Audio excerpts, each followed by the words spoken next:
Entonces, la pregunta que está aquí en la diapositiva es: ¿quién es Jesús? Y ese es lo que vamos nosotros a contestar a través de la Biblia. Lógicamente no toda la Biblia habla del Señor Jesucristo, no vamos a estar en este tiempo abarcando todo esto, pero sí tengo algunos puntos que quiero enseñar acerca de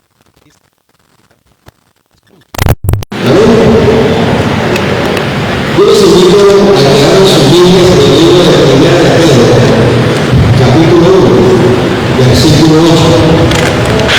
Primera de Pedro, capítulo 1, versículo 8. Yo lo tengo aquí en la versión en la sencilla. y ustedes la pueden leer ahí en la Reina Valera, los que tienen. Amén. Primera de Pedro, capítulo 1, versículo 8. Dice así la palabra del Señor, en el nombre del Padre, del Hijo y del Espíritu Santo. Ustedes no han visto jamás a Jesús, pero aún así lo aman.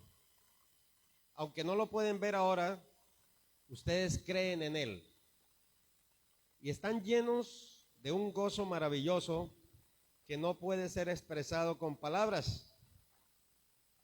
En el versículo 9 dice: eso significa que están recibiendo la salvación que es el resultado de su fe. Vamos a orar. Padre, gracias por esta palabra, Señor. Sabemos que solamente a través de tu Hijo Jesucristo podemos entrar al trono de tu gracia para adorarte, para hablar contigo, para predicar, para enseñar. Necesitamos de tu Espíritu Santo en esta hora, Señor. Y venimos a darte gracias primeramente por nuestra salvación. Gracias porque estás aquí a través de tu Espíritu, guiándonos, enseñándonos, dirigiéndonos siempre hacia la verdad. Queremos hablar de ti, Señor Jesús. Ayúdanos y enséñanos cada día más y más para conocerte más y más. Queremos conocerte a ti, Señor Jesucristo, a ti, Espíritu Santo, y a ti, Padre, cada día más y más. Bendice a tu iglesia, bendice a tu pueblo que ha venido a congregarse en esta mañana, y todos aquellos que nos escuchan y nos van a escuchar también por estas redes sociales. Yo los bendigo en esta hora, bendigo tu palabra y te pido, Señor, asísteme a través de tu Espíritu Santo. Gracias, Señor. Amén y amén. Dele fuerte el aplauso al Señor. Gloria a Dios, porque Él vive por los siglos de los siglos. Amén. Estamos en un tiempo, pues precisamente es una ocasión muy especial esta Navidad para hablar acerca de Jesús, porque nosotros sabemos que en el mundo hay mucha tergiversación al respecto, aunque no sabemos qué día nació Él, pero nosotros estamos aprovechando estos momentos para hablar de Él. ¿Quién es Jesús? Porque muchos tienen falsos conceptos acerca de Él. La Navidad no es idolatría, la Navidad tampoco es comercial solamente, no. La palabra natividad, Navidad significa nacimiento, nacimiento de Cristo Jesús. Ahora, ¿quién es Cristo Jesús? ¿Quién es Jesucristo? A través de la Biblia nosotros vamos a aprender. El versículo que leímos dice que nosotros no hemos visto a Jesús. Dice, ustedes no han visto jamás a Jesús, pero sin embargo lo aman. Y aunque no lo pueden ver ahora, ustedes creen en Él. Y están llenos de un gozo maravilloso que no puede ser expresado con palabras. Mire lo que dice aquí el apóstol Pedro en el capítulo 1. Y aunque no lo hemos visto, sin embargo, nuestra fe nos hace estar llenos de gozo, recibir esa salvación tan grande y querer conocerlo cada día más. Por eso esta oportunidad tan grande de poder saber lo que dice la palabra acerca de Jesús. ¿Qué dice la Biblia acerca de Cristo? Número 1, dice la Biblia que Jesús es Dios. Repita conmigo, Jesús es Dios. Dios mismo. Jesús es Dios. Ese es un tema controversial. Precisamente les estaba nombrando algunas iglesias y algunas sectas que no admiten la divinidad de nuestro Señor Jesucristo. Pero la Biblia es muy explícita, muy tajante, y es lo que nosotros tenemos que dar a conocer la palabra de Dios. Vamos al libro de Juan, en el capítulo 1, versículo 1. Vamos a mirar algunas partes puntuales, algunos versículos puntuales acerca de que hablan acerca de la divinidad del Señor. Dice la Biblia en Juan 1:1, en el principio era el Verbo, y el Verbo era con Dios, y el Verbo era Dios. Se refiere al Verbo, a nuestro Señor Jesucristo. Uno de los nombres que la Biblia le da al Señor Jesús es el Verbo de Dios. Tiene muchos otros nombres que pues a través de la enseñanza de pronto vamos a alcanzar a nombrar algunos, ¿no? Él es el admirable, el consejero, el Dios fuerte, el Padre eterno, el príncipe de paz. Él es el Rey de reyes, el Señor de señores, el Verbo de Dios, la palabra hecha carne.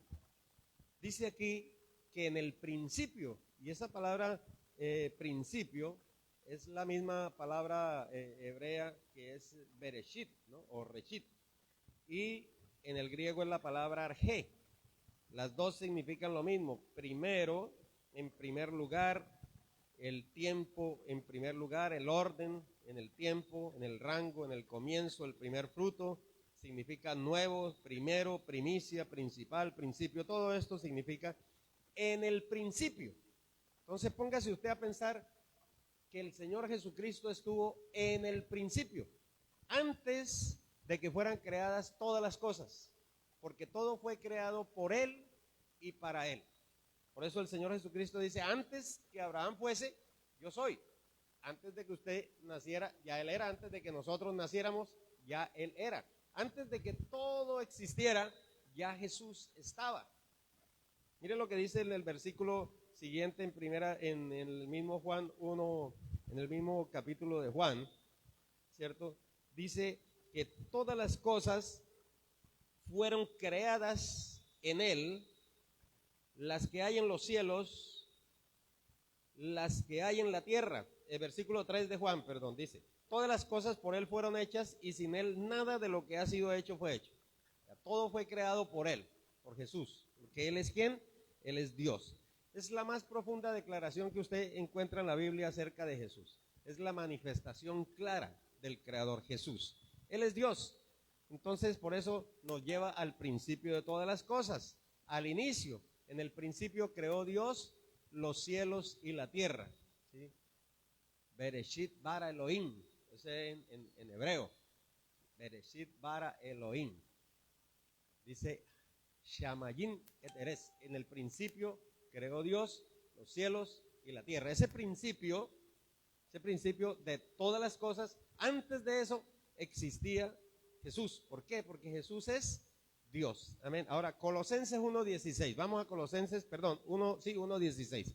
Dice: porque en Él fueron creadas todas las cosas, las que hay en el cielo y las que hay en la tierra, visibles e invisibles, sean tronos, sean dominios, sean principados, sean potestades. Todo fue creado por medio de Él y para Él. Y Él es antes de todas las cosas, y todas las cosas en Él subsisten.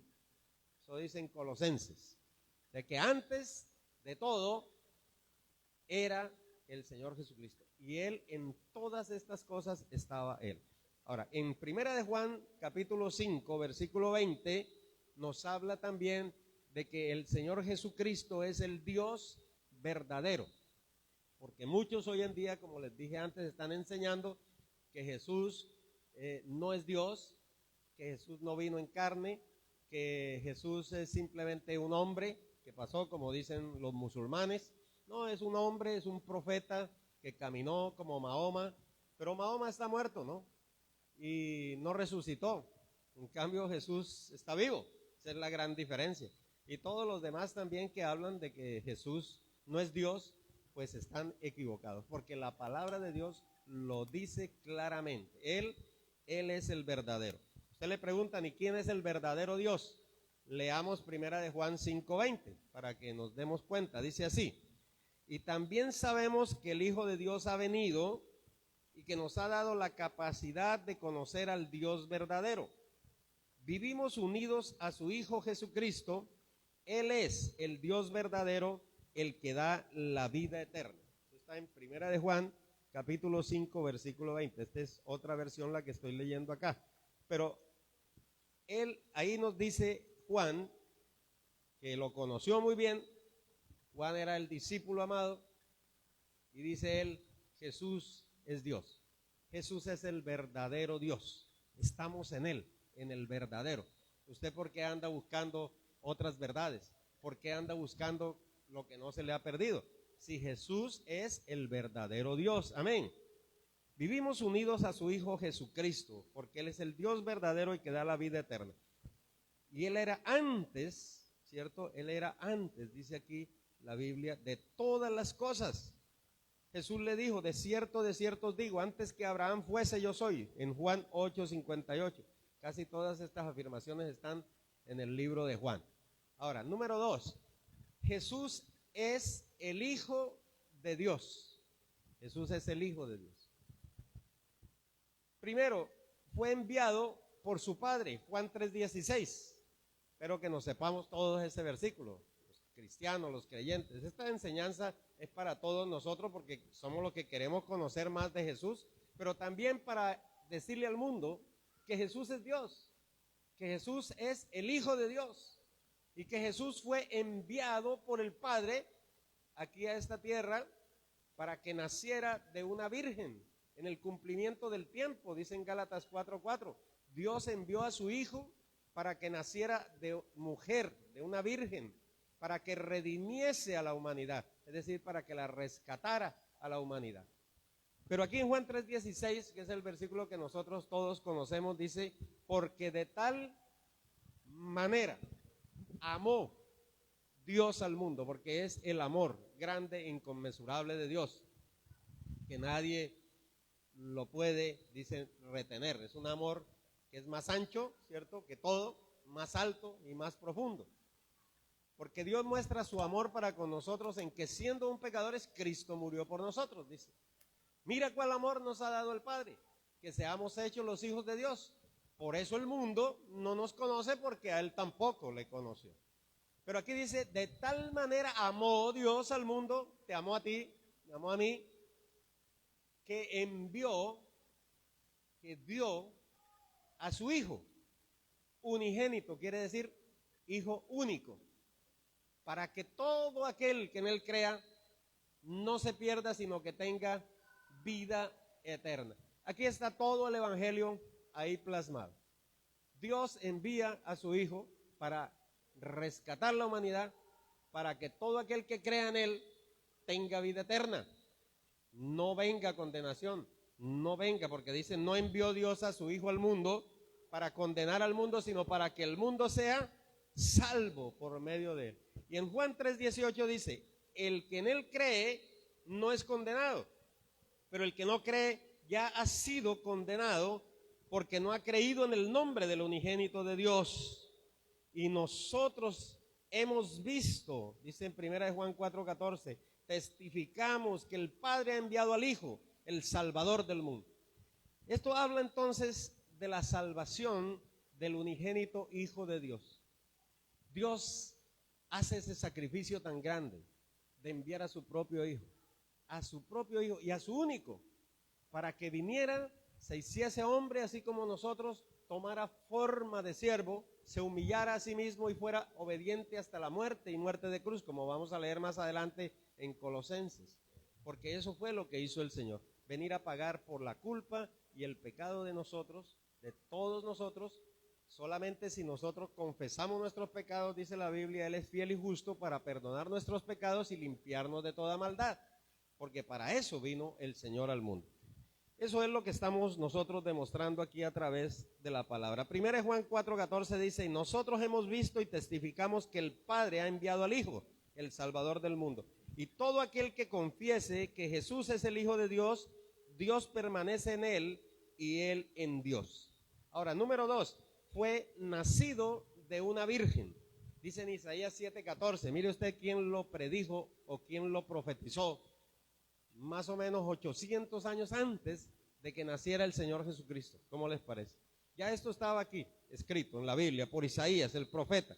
Dice en Isaías 7:14, dice: por tanto, el Señor mismo os dará una señal. Dice así: he aquí, dice la palabra aquí, que la Virgen concebirá y dará a luz un hijo, y llamarás su nombre Emanuel, que significa Dios con nosotros. Emanuel significa Dios con nosotros. Es una profecía muchísimo antes de que el Señor Jesucristo naciera. Ya en el libro de Lucas entonces habla de lo mismo y dice que la Virgen concibió a un hijo, ¿cierto? Y lo llamó Jesús, que él era el Salvador, lo que significa Salvador. Jesús significa Salvador. La palabra Cristo significa el ungido de Jehová. Christos es la palabra en griego, pero la palabra Yeshua, Jesús, es la palabra en hebreo, significa Salvador. Entonces, Él es el Salvador. En Lucas 1:30, vamos a Lucas 1:30, ahí usted lo puede ver claramente, dice, cuando el ángel le dice a María, le dice: no temas, porque has hallado gracia delante de Dios, y ahora concebirás en tu vientre y darás a luz un hijo, y llamarás su nombre Jesús. ¿Sí ven que es lo mismo que estaba diciendo Isaías? Llamará su nombre Jesús. Este será grande y será llamado Hijo del Altísimo, y el Señor Dios le dará el trono de David su padre. Número 3, Jesús vino cuando se cumplió el tiempo. Todo esto estamos viéndolo ahora porque estamos en Navidad, ¿no es cierto? Pero mire lo que dice Gálatas 4:4. Vaya un momentico ahí rápidamente. Usted tiene que tener esa velocidad de manejar bien la palabra. Cuando se cumplió el tiempo, pero cuando vino el cumplimiento del tiempo, Dios envió a su Hijo, nacido de mujer y nacido bajo la ley, para que redimiese a los que estaban bajo la ley, a fin de que recibiésemos la adopción de hijos. Fíjense ustedes, se cumplió el tiempo. El tiempo de Dios no es igual al tiempo nuestro. Por eso, si Él vino cuando se cumplió el tiempo por primera vez, ¿usted cree que Él no viene ahora por segunda vez cuando se cumple el tiempo? Dios tiene su tiempo y ya estamos en los tiempos finales.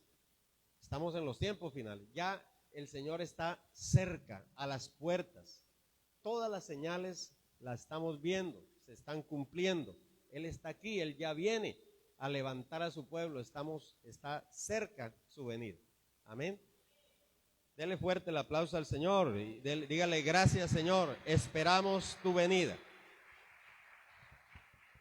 Dice también la Biblia que Él nació, como fue profetizado por Miqueas, en la ciudad de Belén de Judea, en Israel. ¿Dónde nació Jesús? En Belén de Judea, Israel. Mire lo que dice Miqueas 5:2, también lo profetizó mucho antes de que el Señor Jesucristo naciera. Miqueas capítulo 5 versículo 2, dice así: pero tú, Belén Efrata, pequeña para estar entre las familias de Judá, de ti me saldrá el que será Señor en Israel, y sus salidas son desde el principio, desde los días de la eternidad. Y se estaba refiriendo claramente a Jesús, al Hijo de Dios, al Santo de Israel, al niño que nació en ese pesebre. Dice: la Virgen concebirá también y dará a luz un hijo, y dijo Isaías. Y ahora Miqueas dice en dónde van a ser. Por eso que ellos sabían en dónde iban a ser el Señor Jesucristo. Iban a ser en Belén, ¿cierto? Iban a ser de una virgen. Ahí está escrito en la Biblia, en las escrituras, en el Tanaj, en las escrituras hebreas. Ahí estaba. Por eso ellos sabían, los profetas sabían el tiempo, sabían que ya estaba ahí. Tú, Belén Efrata, Belén, esa ciudad es o estaba en Israel, y está en Israel, porque aunque la gente diga que no, que él nació en Palestina, pero no fue Palestina, fue en Israel. Ese es el pueblo de Dios. El pueblo de Dios es Israel. Ahora, número 3, ¿quién es Jesús? Número 3, Jesús es nuestro Redentor. Dígalo conmigo: Jesús es nuestro Redentor. Él nos redimió por medio de su sangre. Y miramos qué significa esa palabra, redimir. Redimir significa rescatar. La palabra hebrea es goel, ¿cierto? Hay otra palabra que en el griego es exagorazo, que quiere decir compra en el mercado de esclavos. Dice comprar, pagar un rescate, rescate de una pérdida, mejorar la oportunidad, aprovechar, redimir. Eso significa esa palabra redimir, rescatar, comprar. Es decir, que el Señor Jesucristo vino en el mercado de esclavos, porque nosotros éramos esclavos del pecado, y nos compró.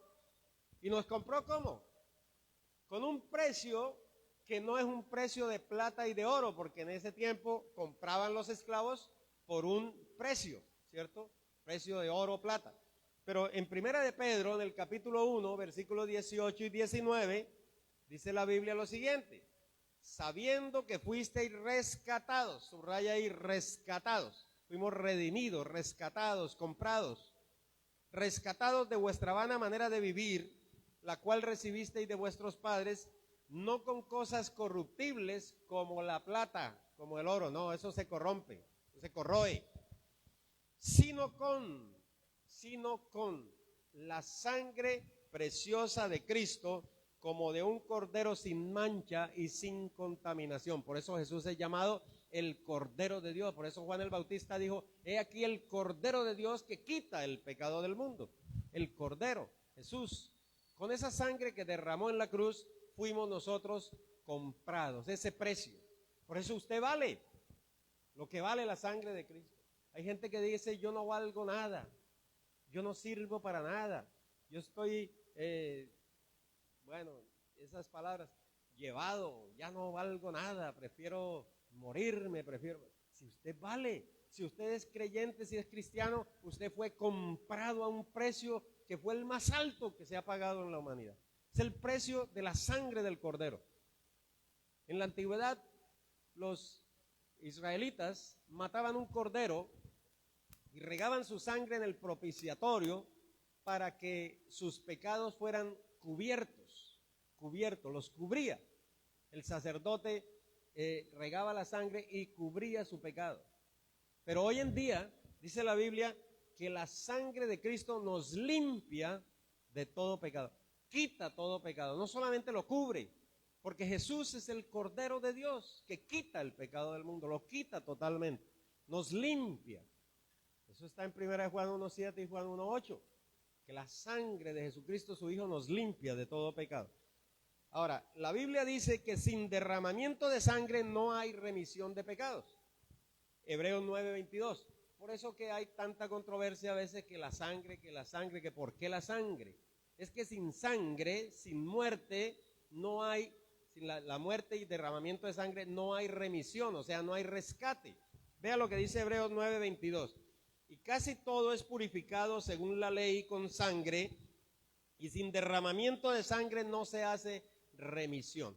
Por eso era necesario que Jesús viniera como el Cordero y derramara su sangre en la cruz para que nos pudiera salvar y pudiésemos ser comprados a ese precio. Porque la paga del pecado es muerte, pero la dádiva de Dios, o sea, el regalo de Dios, es vida eterna en Cristo Jesús. Por cuanto todos pecaron, están destituidos de la gloria de Dios, así dice la Biblia. Destituidos totalmente por el pecado es muerte. Pero la salvación viene a través de Cristo Jesús, que nos redimió por su sangre preciosa. Mire, Él fue a la cruz del Calvario por nosotros. Él fue golpeado, vilipendiado, oprobiado por los hombres, dice la Biblia en Isaías, varón de dolores, experimentado en quebranto, como uno ante el que se esconde el rostro. Dice la Biblia, le menospreciamos y no le tuvimos en cuenta, pero Él herido fue por nuestras rebeliones, molido por nuestros pecados, el castigo de nuestra paz fue sobre Él, y por su llaga fuimos curados. Todos nosotros nos descarriamos como ovejas, cada cual se apartó por su camino, pero Jehová cargó en Él, en Jesús, el pecado de todos nosotros. ¿Cómo le parece? Eso dice en Isaías, eso dice la Biblia, el siervo sufriente. Sin derramamiento de sangre no hay remisión. 1 Juan 1:7 dice, pero si andamos en luz como Él está en luz, tenemos comunión unos con otros, y la sangre de Jesucristo, su Hijo, nos limpia de todo pecado. Ya lo encontraron, 1 Juan 1:8, dice, si decimos que no tenemos pecado, porque hay mucha gente, no, yo no soy pecador, yo solamente fumo, pero no más, eso no es pecado. No, o sea, miran los pecados así a la ligera. Pecar es transgredir la ley de Dios. todo el que no cumple la ley de Dios es un pecador. Pecar es errar el blanco. Usted está lanzando y no le da al blanco, eso es pecar también. Pecar es no hacer lo que le toca hacer, dejar de hacer lo que le toca hacer, lo bueno, dejar de hacer lo bueno, eso es pecar también.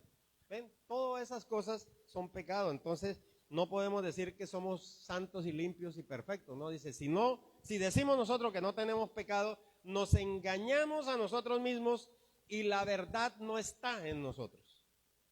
Pero si confesamos nuestros pecados, dice el versículo 9, Él es fiel y justo para perdonar nuestros pecados y limpiarnos de toda maldad. Si decimos que no hemos pecado, le hacemos a Él mentiroso y su palabra no está en nosotros. Pero si confesamos nuestros pecados, Él es fiel y justo para perdonarlos. Dele fuerte el aplauso al Señor en esta mañana. Gloria a Dios. Ese Jesús, hermano. Ese Jesús que estamos presentando en esta mañana, usted tiene que presentárselo también a su vecino, a su amigo, a su compañero de estudio, a su compañero de trabajo, para que sepa, estamos en los tiempos finales y el único camino de salvación se llama Jesucristo. Número 4, Jesús es nuestro Salvador. Salvador, esa palabra salvación viene del hebreo Yeshua, precisamente, y da la idea también de un rescate, de seguridad, de liberación de una situación desesperada y crítica. Es como cuando le lanzan un salvavidas a alguien que se está ahogando y lo agarra, se salva, ¿cierto? Se salva, es rescatado, lo suben al barco y entonces empieza a andar con Cristo Jesús que está en el barco. ¿Cuántos alaban el nombre del Señor? Eso es salvación. Dice la Biblia en Hechos 4:12, dice, ¿qué dice en Hechos 4:12? Dice, y en todo lo que usted quiera hay salvación, ¿no? Dice, a ver, repitámoslo, en ningún otro hay salvación, porque no hay otro nombre bajo el cielo dado a los hombres en que podamos ser salvos. La salvación no es a través de María, la salvación no se hace a través de Pedro ni de Juan, no se hace a través de San Crisóstomo ni de San Pancracio, no se hace a través de Buda, no se hace a través de Mahoma, no se hace a través de Confucio, no se hace a través de ninguno de ellos, de ningún hombre, porque ningún hombre es Dios, solamente Jesús es Dios. Y Él descendió del cielo y se hizo hombre, así como nosotros. Y se ofreció para morir por nuestra culpa y nuestro pecado. Entonces, el camino de salvación es Jesucristo, no hay otro camino. Dice en Hechos 16:27 también que cuando Pablo y Silas estuvieron presos, ¿cierto? Y de un momento a otro de repente resultaron libres porque el Señor los libertó. En el versículo 27 dice que el carcelero se despertó y viendo abiertas las puertas de la cárcel sacó la espada y se iba a matar, pensando que los presos se habían escapado. Pero Pablo clamó a gran voz diciendo, no te hagas ningún mal porque todos estamos aquí. Y él entonces pidiendo luz se precipitó adentro y temblando se postró a los pies de Pablo y de Silas y sacándolo les dijo, mire lo que les dijo, la pregunta que el mundo se hace hoy en día, señores, ¿qué debo hacer para ser salvo? ¿Qué tengo que hacer? Muchos dicen, no, es que tiene que ponerse arriba un morral y subir no sé cuántos kilómetros una loma, y tiene que irse golpeando la espalda, y tiene que subir de rodillas y pagar una manda. San Martín Lutero estaba haciendo eso cuando en la Santa Escala se acordó de lo que dice la Biblia, pero es que el justo por la fe vivirá. ¿Yo qué estoy haciendo? ¿Estoy loco o qué? Y se bajó, y ahí nació entonces la iglesia luterana, la Reforma. Se dio cuenta que eso no vale, porque lo que vale es el sacrificio que hizo Cristo, no lo que usted vaya a hacer. Usted no se vaya a sacrificar para salvación, no. Mire la respuesta de Pablo. La respuesta de Pablo dice, cree en el Señor Jesucristo y serás salvo tú y tu casa.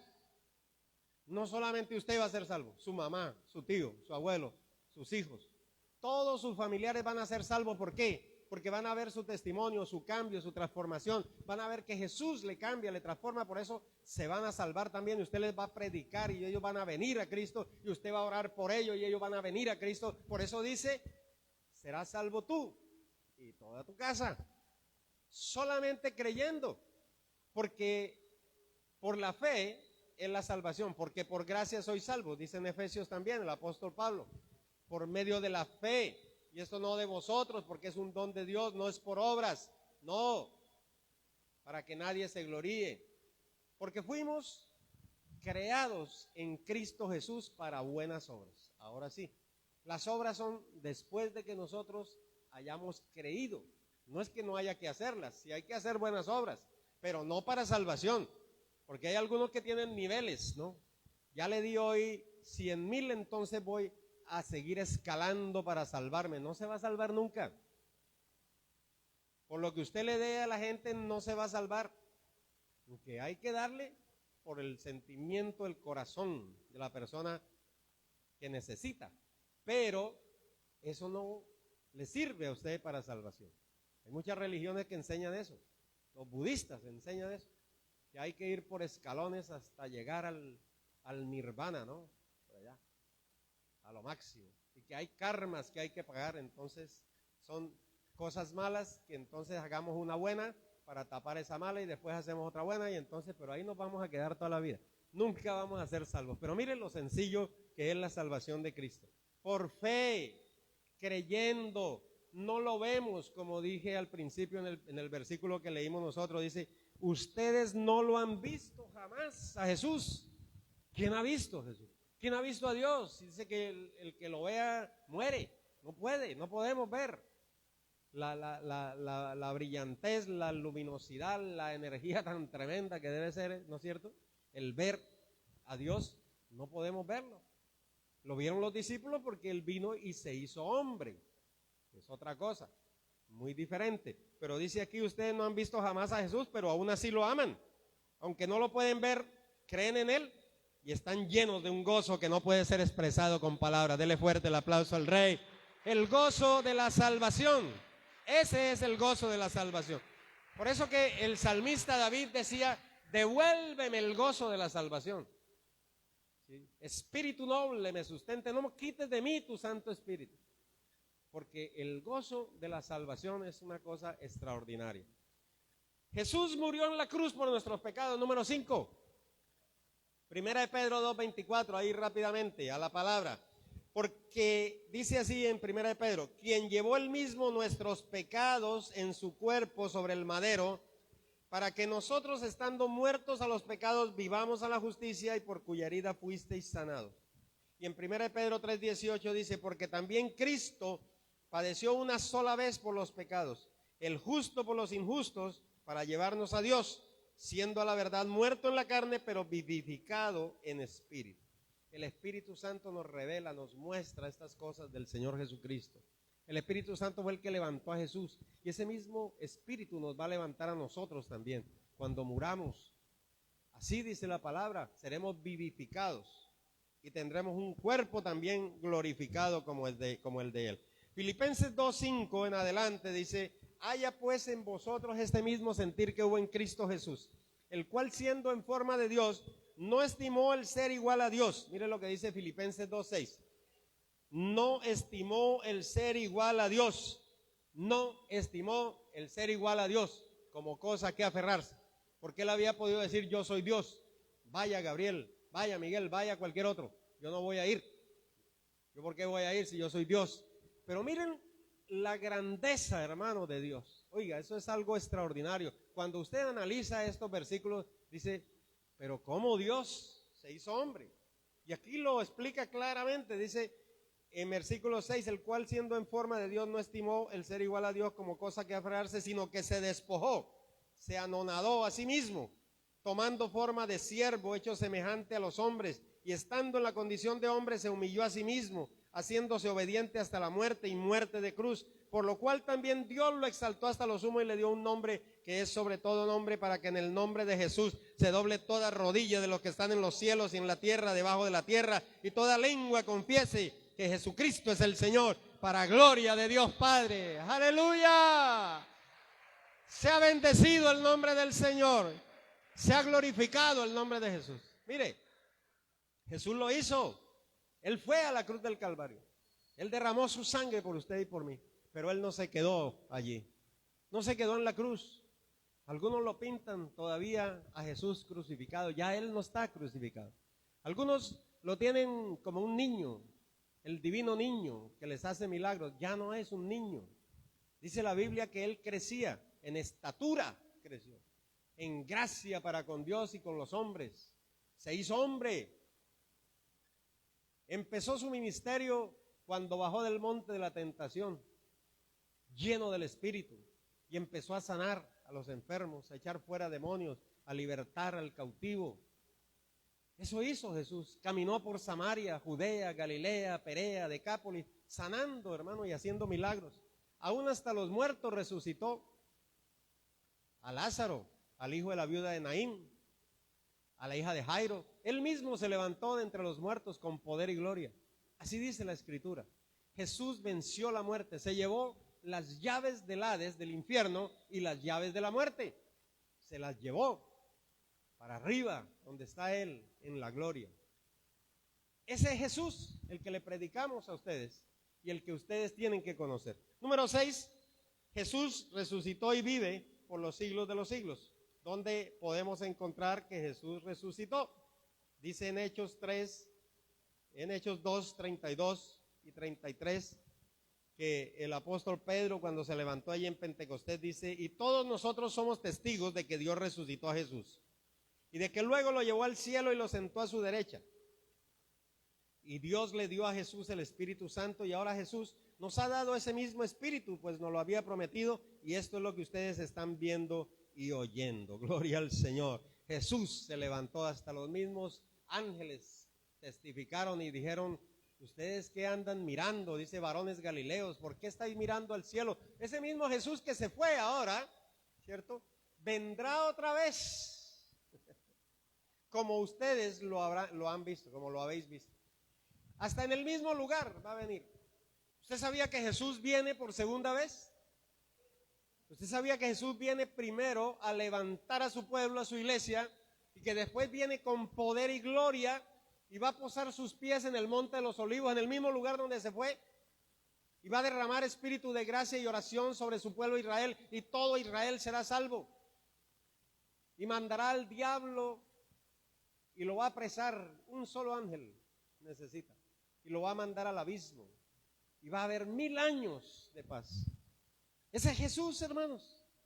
Jesús, el Hijo de Dios, y está arriba en el cielo, está sentado a la diestra del Padre. Allí lo vio Esteban. Cuando Esteban estaba muriendo y siendo apedreado, dijo: veo los cielos abiertos. Gloria a Dios. Veo los cielos abiertos. Veo los cielos abiertos. Y al Hijo del Hombre a la diestra del Padre. Jesús está allí, hermanos. Está sentado a la diestra del Padre, intercediendo por nosotros. Así dice la Biblia también. Eso es lo que el Señor Jesucristo nos enseña. Y también dice, por último, que vendrá por segunda vez con poder y gloria. Juan 14:3 dice: y si me fuere y os preparare el lugar, vendré otra vez. Vendré otra vez. Es una afirmación del Señor. Yo me voy a prepararle el lugar a ustedes, pero yo voy a venir y los voy a agarrar y los voy a tomar a mí mismo para que donde yo esté, ustedes también estén. O sea, es muy sencillo entender este versículo. Yo me voy a preparar porque hay muchas moradas allá en el cielo, hay mucho lugar. No se ha cerrado todavía hay cupo.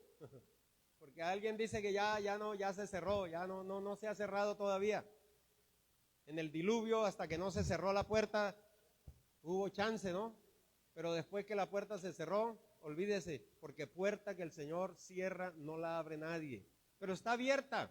Todavía usted se puede convertir, usted se puede arrepentir, usted puede buscar de Cristo, usted puede confesar sus pecados, usted todavía puede entrar al arca de la salvación. Porque Él viene por segunda vez y cuando venga va a levantar a su iglesia primeramente. ¿Cuándo? No lo sabemos, pero está cerca. Cada vez que usted vea una señal en el cielo, ahí las señales también que están sucediendo ahorita mismo en la tierra, sepa que Él está a las puertas. La señal de la higuera es la más visible, Israel.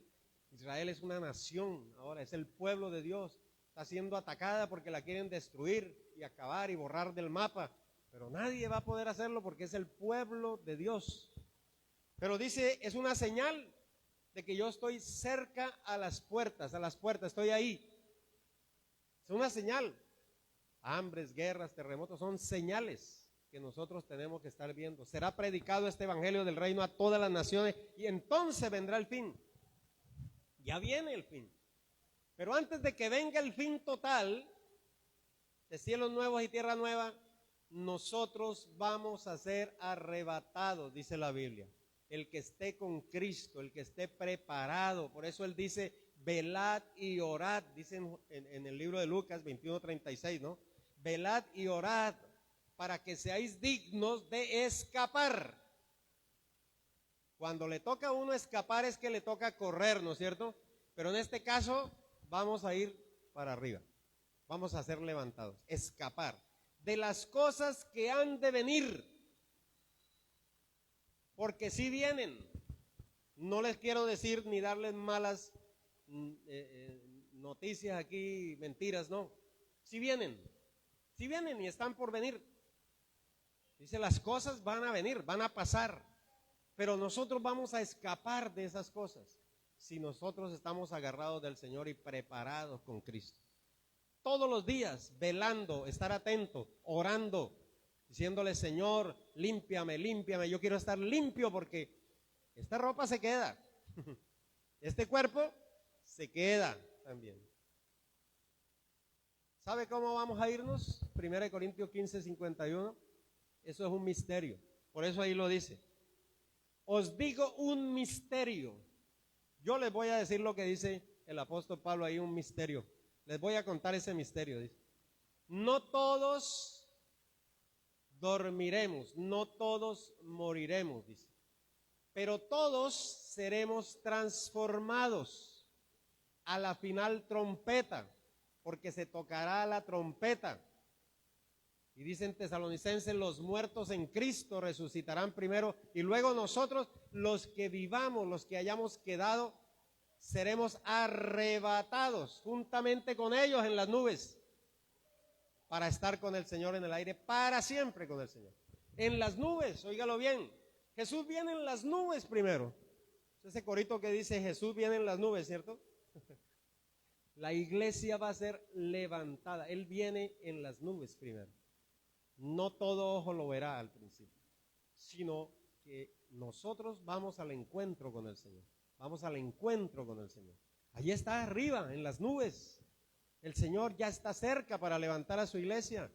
¿Está usted preparado? Tenemos que prepararnos para el encuentro con nuestro Señor. Prepararse para el encuentro con Jesús. Jesús viene en las nubes por segunda vez. Pero después también dice la Biblia que vendrá para juzgar a las naciones, juicio a las naciones, para hacer el juicio a las naciones. Él va a venir en el Apocalipsis porque después de que nosotros seamos levantados va a empezar aquí la gran tribulación, porque el diablo se va a apoderar de este mundo por 7 años. Le van a dar el permiso, 7 años, cuéntelo bien, 7 años que no vamos a estar aquí.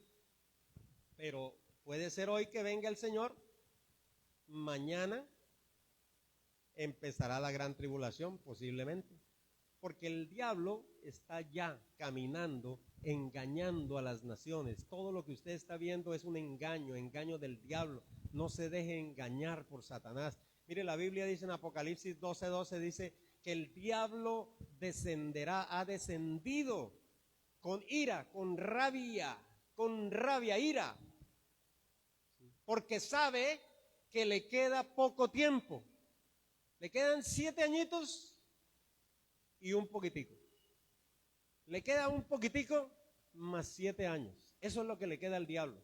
Porque a los 7 años de la gran tribulación va a ser apresado al abismo. con todo su séquito de ángeles. Y después va a ser lanzado al lago de fuego que arde con fuego y azufre, ¿cierto?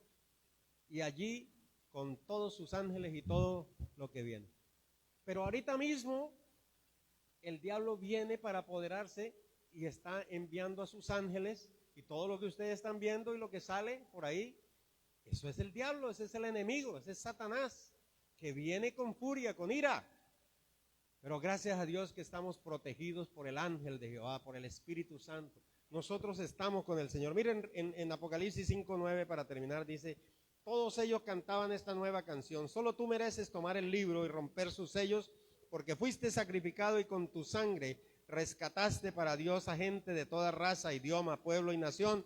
Los hiciste reyes y sacerdotes para nuestro Dios. Ellos gobernarán la tierra. El Señor va a abrir los sellos y entonces iniciará el Apocalipsis, los 7 años de gran tribulación. Para concluir, quiero leer lo que dice en 1 Juan 5:6 hasta el 10. El apóstol Juan dice quién es Jesús. Aquí un resumen. Ya nosotros hicimos un resumen de lo que dice la Biblia aquí de quién es Jesús, ¿cierto? Él es Dios, Él es el Hijo de Dios, va a venir por segunda vez, Él nos redimió, nos rescató, murió por nosotros. Mire lo que dice tan sencillo aquí, 1 Juan 5:6, el resumen que hace el apóstol Juan. Dice en 1 Juan 5:6, yo tengo esta versión del lenguaje sencillo, dice así: cuando Jesucristo vino a este mundo, fue bautizado en agua y al morir derramó su sangre. El Espíritu de Dios es testigo de esto y todo lo que Él dice es verdad.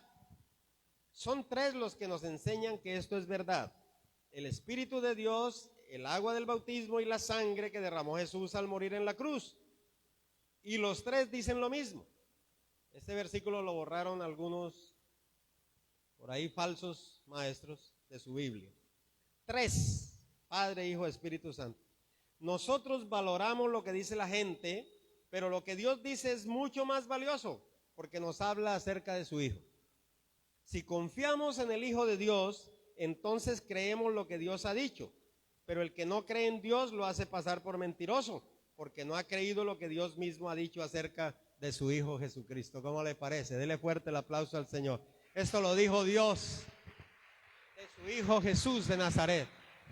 Esto que hemos aprendido lo dijo Dios de Jesús.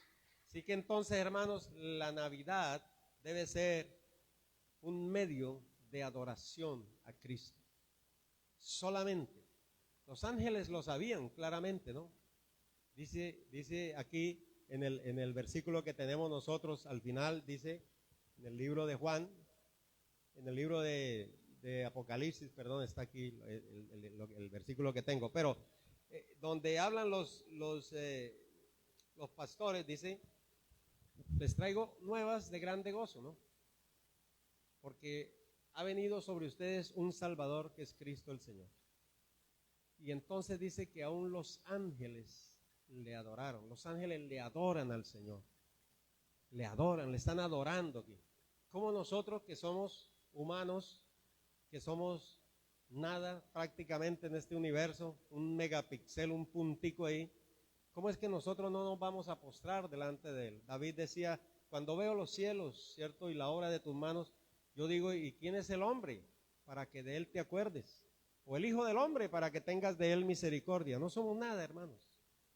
Adorémoslo, postrémonos delante de él, démosle gloria a él, démosle gracias por lo que él nos ha dado, por la salvación tan grande que tenemos. Mire, nos vamos a acordar allá cuando estemos en las bodas del Cordero con el Señor, y le vamos a dar gracias a Jesús, nuevamente gracias a Jesús, porque estamos aquí. Yo lo creo, aunque no lo veo, porque dice la Biblia: más bienaventurados son los que no vieron y creyeron. Dele fuerte el aplauso al Rey, póngase en pie un momento. Gloria a Dios, alabanza al nombre del Señor. Padre, gracias, Señor, te damos por tu palabra, por tu verdad, Señor. Gracias por ministrar a través de tu Espíritu Santo. Hemos sentido tu presencia, Señor, en este lugar. Te pedimos que esta palabra salga con poder, con fuerza, que abra las mentes, los entendimientos, los corazones de todo aquel que la escuche, Señor, para ser salvo, para salvación, Señor. El apóstol Pablo decía: yo oro por Israel, para su salvación. Yo oro por los pueblos para su salvación, para que conozcan al Mesías, al Mashiach, al verdadero, al Hijo de Dios, a Jesús, al Cristo, al ungido de Jehová, al que dio su vida en la cruz del Calvario por nosotros, que derramó su sangre, nos compró a ese precio, pero que no se quedó allí en esa cruz ni en esa tumba, no se quedó allí en el quebar, sino que salió al tercer día y resucitó y vive por los siglos de los siglos y ha de venir con poder y gloria por segunda vez para levantar a su iglesia y a su pueblo. Gracias, Señor, te adoramos y te bendecimos, te alabamos en esta hora. Gracias, Jesús. Gracias, Jesús.